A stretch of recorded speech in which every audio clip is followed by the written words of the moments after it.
네, 오늘도 주도주 투자 이어가겠습니다. 개장하고는 29분 정도 지난 시점 위치에 있는데요. 지난주 슈퍼위크를 소화한 코스피, 오늘 또 한 번 강세로 장을 시작했습니다.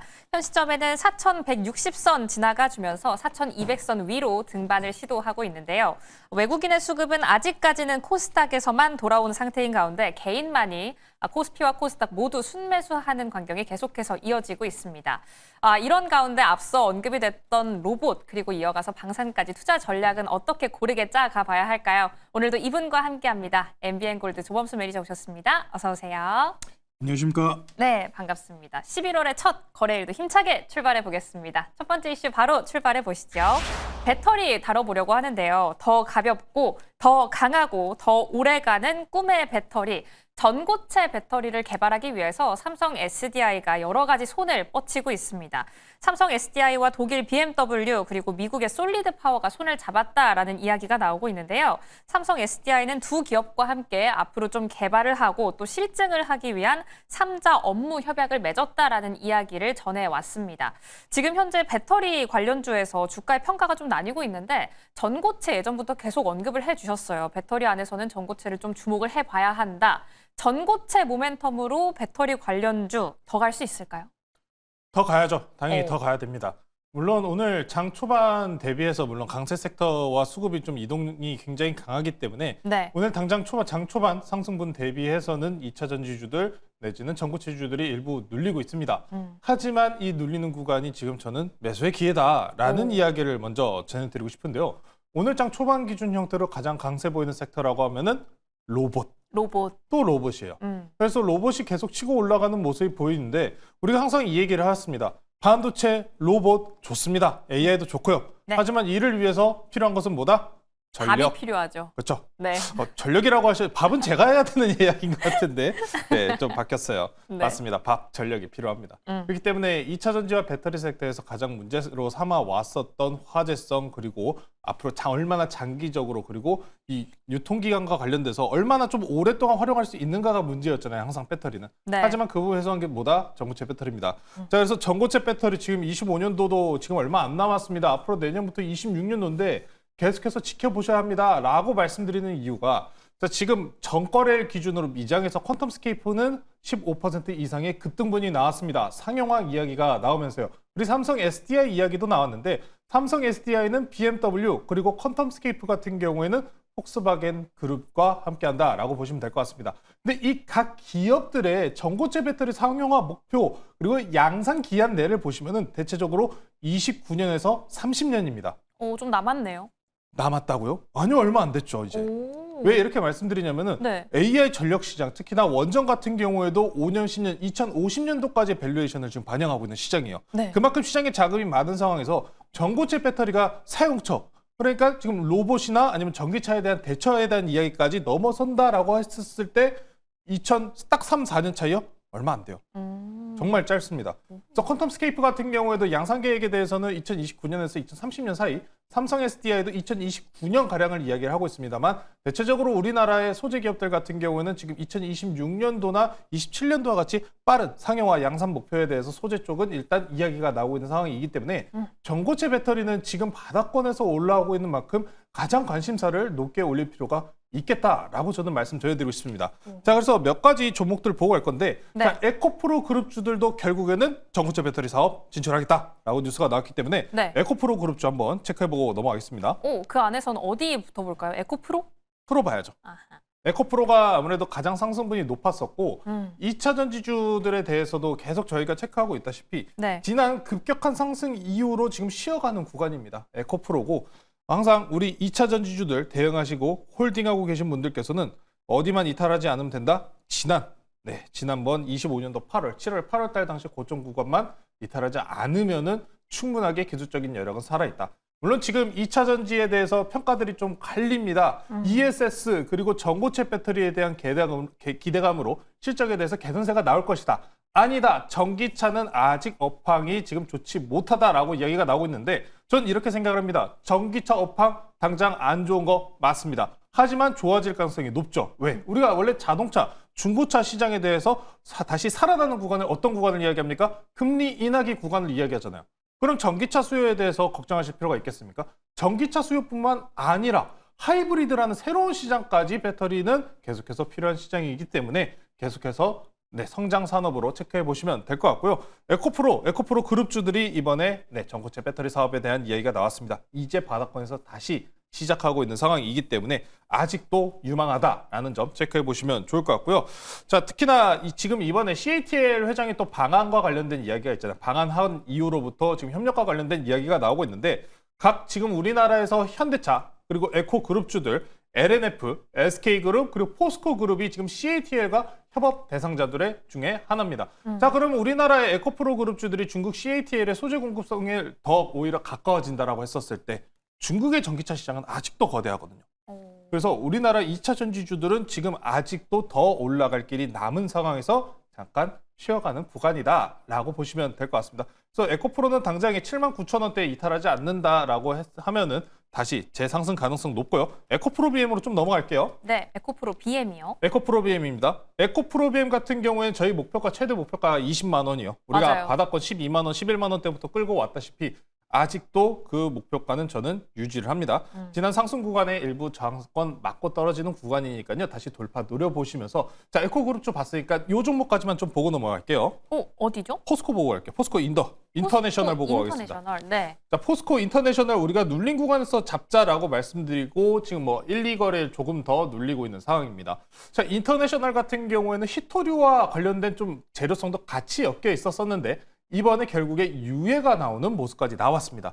자, 근데 이번에 베센트 재무부 장관이 이런 이야기 꺼냈죠. 중국 못 믿겠다. 네. 중국 못 믿겠다 이런 얘기까지 꺼내주면서 저는 이 포스코 인터내셔널에 대해서 눌린 구간에서 우리가 이미 잡은 들어간 상황이기 때문에 크게 걱정할 필요 없다. 특히나 포스코 인터내셔널은 어떤 기업이다? 지금 우리나라의 위치가 뭡니까? 미국과도 공급망 협력 강화, 네. 중국과도 공급망 협력 강화. 결국에는 이게 양다리 찢어지지 않을까 했더니 잘 걸쳤습니다.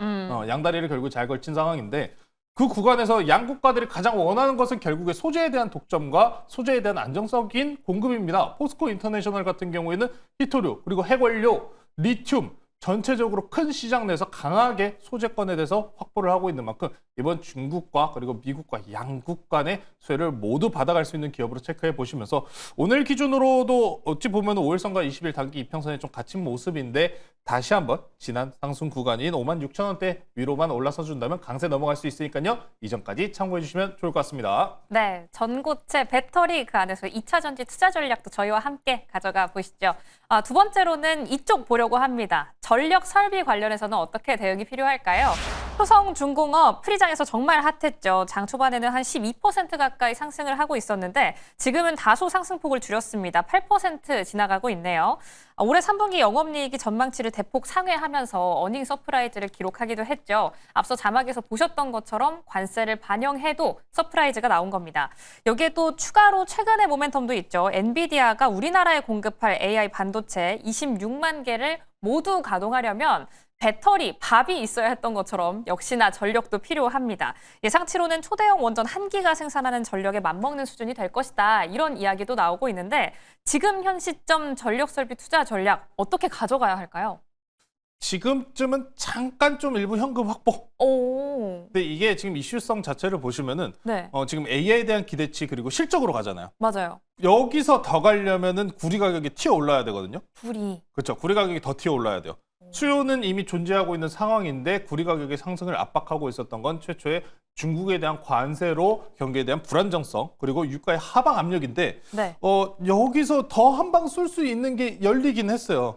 그러니까 이게 조금 저는 현금을 그래도 좀 챙기시죠라고 말씀드리는데 네. 자, 일단 몇 가지 좀 정리해 드릴게요. 전기 네. 전력 업체들 섹터 같은 경우에는 관세 부담이 없다. 왜? 고객사에서 부담을 할 거니까. 산일전기가 좀 대표적이었었죠. 네. 고객사에서 해야 된다. 왜? 우리나라 이쪽 기술력도 변압기 기술력도 대처 못한다라는 점이었고 두 번째가 지금 유가 증설이 지금 증산이 지금 멈췄습니다. 잠깐 오펙에서 멈췄어요. 또 얘기가 나왔죠. 맞아요. 그래서 지금 금리 인하와 유가에 대한 증산이 지금 중단되었다는 소식 덕분에 유가가 만약에 움직이는 이슈 이벤트가 발생할 경우에 원자재들이 다시 뛰어오를 수 있다는 점. 그렇게 되면은 다시 한번 레벨업이 가능할 거고 지금 이번에 미중우를 통한 미중 이번에 또 관세 협의 1년 유예죠. 사실상 1년 유예인데 안정성 구간으로 넘어갔기 때문에 네. 중국 경기에 대한 우려감이 일부 해소가 되었다는 점 때문에라도 구리 가격에 대한 변동성 덕분에 함께 올라가는 여러 가지 재료성이 붙어 있는 상황입니다. 다만 지금부터 더 가기 위해서는 구리 가격이 조금 더 뛰어 올라줘야 될 것 같아요. 구리 가격이 아직은 지난 2025년도 때 7월 달이었던 것 같아요. 죄송해요. 네. 제가 잠깐 계산을 좀 생각을 하느라. 2025년 네. 7월이요? 7월 달 당시의 고점을 아직 넘어서지는 못한 수준이기 때문에 그 수준을 넘어간다라고 한 번 정도 더 레벨업이 가능합니다. 그 레벨업 전 구간까지 일부 차익 실현 형태 나올 수 있으니까요. 그 점 참고하시면서 산일전기 빠르게 리뷰하고 넘어갈게요. 네, 산일전기 또 저희 포트에 있죠. 10월 16일, 10월에 중순에 편입을 했었는데 지금은 수익률 40%가 넘어갑니다. 이 종목 같은 경우에도 현금 확보 살짝 필요할까요? 네, 지금은 좀 저는 일부 현금을 좀 확보를 하고 싶어요. 산일전기 같은 경우에는 최근 이 고가 돌파 형태의 좀 채널 형태로 계속 올라가는 모습을 보여주고 있는데 거래량이 좀 줄고 있다는 점이 좀 눈에 띄는 만큼 네. 일부 현금은 좀 확보하시자라는 점 말씀 전해드리고요. 저희와 함께 밑에서 잡으신 분들이라면은 네, 모든 물량 덜지 마시고 절반 내지는 적절한 물량 정도 현금 확보해 주시고요. 그리고 강원 에너지 쪽도 좀 보고 갈게요. 저희 담고 나서 바로 그 다음날 표 튀어 올랐잖아요. 다들 놀라긴 하시더라고요. 네, 진짜. 말씀드리고 그냥 바로 가버렸다 보니까 강원에너지는 전력 설비 쪽보다는 물론 원전과 리튬 관련주기 때문에 두 가지 재료성 호재권이 굉장히 같이 붙어 있는 섹터 중에 하나입니다. 리튬과 원전이요. 마찬가지로 해당 종목 같은 경우에도 바닥권에서 지금 움직이고 있는 종목인 만큼 저희와 함께 바닥권에서 돌파 전에 잡으신 분들 체크해 보시면 좋을 것 같고요. 하나오션 이번엔 조선까지 우리가 지금 이렇게 보시면은 전력 반도체와 그리고 아니면 로봇이라는 정말 긍정적인 상승 돌파 형태 섹터들이 있지만 그로 네. 인해 함께 가는 종목들도 이렇게 같이 쫓아오고 있다는 점 체크해 보시면서 하나오션 보면서 넘어갈게요. 네, 저희 21일에 매수를 했었고 수익률은 30%가 넘어가고 있습니다. 네, 하나오션입니다. 자, 하나오션도 지금 오늘 전체적으로 하나오션 윗꼬리 형태로 좀 눌리고 있어요. 다만 이 해당 종목에 대해서는 13만 원대 이탈하지 않는 수준 내에서 눌림 정도까지는 괜찮다. 13만 원 이탈만 하지 않으면 지속적인 우상향은 확보되었다. 중국발에 대한 리슈 이벤트 같은 경우에도 사실 별거 아니었다라고는 했지만 결국에 중국이 이러한 해제를 좀 악재성에 대해서 해제를 해주겠다라고 이야기가 나왔기 때문에 중국도 상관없고 미국도 상관없고 이번에 필리조선소에서 뭐 건설이 가능하다 못하다 이런 이야기들이 결국 왈가왈부하고 있는데 하지만 결국에 미국이 필요하고 부르고 있는 건 조선이라는 점 지금 현재 LNG 수출에 대해서도 아직 장기적으로 긍정적이고 핵 잠수함까지 이제 이야기 나올 거잖아요. 아직도 추가적인 레벨업 충분히 가능하다. 이 점 참고하시면 좋을 것 같습니다. 네, 이렇게 전반적인 이슈 함께 톱봐봤습니다. 전고체로 열었고요. 전력 설비 안에서는 변압기 모멘텀이 가장 강하다라고 들어갔었던 산일전기 리뷰로 만나봤고 추가적으로 리뷰로는 조선주까지 함께 훑어봤습니다. 그렇다면 오늘 11월의 첫 거래일인 오늘은 어떤 종목을 포트에 담아보는 게 좋을까요? 어디 들어가면 좋아요? 저는 오늘 전고체 배터리를 계속 좀 편입을 하고 싶고 2차 전지에 대해서 아직도 콜업을 하고 싶어요. 네. 그래서 오늘은 전고체 배터리 소재 관련주 하나 가지고 나왔고요. 이수라는 종목들 굉장히 좋아요. 반도체 쪽에서. 그렇죠? 그 맞아요. 이수 쪽에서 2차 전지 쪽도 하나 있어요. 자, 현재가 56,500원에 편입하도록 하겠습니다. 이수 스페셜티 케미컬 말씀 전해드리도록 할게요. 자, 같은 우리 뭐 이수 화학, 이수 스페셜티 케미컬 그리고 이수 페타시스 네. 이수 그룹들이 정말 어마무시한 것 같아요. 소재에 대해서 독점적인 모습들을 굉장히 강하게 보여주고 있기 때문에 강세들을 만들어주고 있는데 다음 이제 반도체 쪽은 이미 넘어가고 있고 네. 전고체 쪽을 바라보자라고 해서 이수 스페셜티 케미컬을 가지고 나왔습니다. 정밀화학 및 전고체 배터리 소재 사업을 영위하고 있는 기업이고요. 황화리튬 생산 사업을 영위를 하고 있죠. 자, 그래서 이번에 전고체 배터리들에 대한 상용화 기대감이 올라오고 있는 상황인데 자, 이번에 뉴스 기준으로 삼성 SDI, BMW 얘기가 나왔잖아요. 네. 자, 근데 삼성 SDI 고객사 누굴까요? 이제 이수 스페셜티 케미컬의 고객사 중에 한 곳이 바로 삼성 SDI입니다. 그렇죠. 그래서 지금 이제 올해부터 지금 보시면은 뭐 삼성 SDI, LG 에너지 솔루션 내지는 뭐 CATL 그리고 뭐 일본 계열들 같은 경우 전체적으로 전고체 배터리에 대한 상용화 관련된 뉴스들이 많이 나오고 있는데 네. 앞으로 올해와 내년 사이에서 계속해서 전고체 배터리 생산량에 대한 계획이 나올 예정이다라는 점 체크해 보시면 될 것 같고요. 그리고 지금 이수 스페셜티 케미칼이 지금 만들고 있는 황화물계 배터리 소재 같은 경우에는 네, 앞으로 전고체 배터리 사업 내에서 에너지 밀도 2배가 높기 때문에 이쪽 사업이 지금 언제냐? 이수 스페셜티 케미칼은 26년도 양산이에요. 고시네요. 빠르죠. 굉장히 좋습니다. 네. 그래서 주가적인 상승치 높게 올라갈 수 있다는 점 체크해 보시면서 차트 보고 넘어갈게요. 네. 이수 스페셜티 케미칼입니다. 지금 보시면은 상장 9만 원 이후부터 쭉 한번 보세요. 장기적인 저항대가 있습니다. 이거는 23년도, 24년도 그리고 지금까지의 저항대 한번 간단하게 그어드린 모습인데 자 그럼 여기만 돌파하면은 글쎄요 저는 10만 원, 20만 원, 30만 원까지도 갈 수 있지 않을까. 전고체 배터리에 대한 상용화 기대감은 이제 해가 가면 갈수록 넓어질 겁니다. 우리가 전기차에 대한 수요가 줄어들고 있다라고 이야기를 하지만 결국에는 전기차에 대한 메리트는 계속해서 시장 확장성으로 넘어갈 거기 때문에 그 부분 참고하시면서 가격 전략 말씀드릴게요. 자 그럼 우리는 중요 저항대까지 1차적으로 노려봐야겠죠. 이 구간 돌파하면은 네 무조건 홀딩해야 됩니다. 목표가 6만 5천 원 제시해드리도록 하고요. 손절가는 단기 추세 자리인 5만 2천 원으로 제시해드리도록 하겠습니다. 네, 저희는 오늘 이수 스페셜티 케미칼 편입해 보겠습니다. 하단 통해서 가격 전략 함께 가져가시기 바랄게요. 11월의 시작도 매일경제TV와 함께 해주시기 바랍니다. 오늘도 시청해주신 여러분 고맙습니다.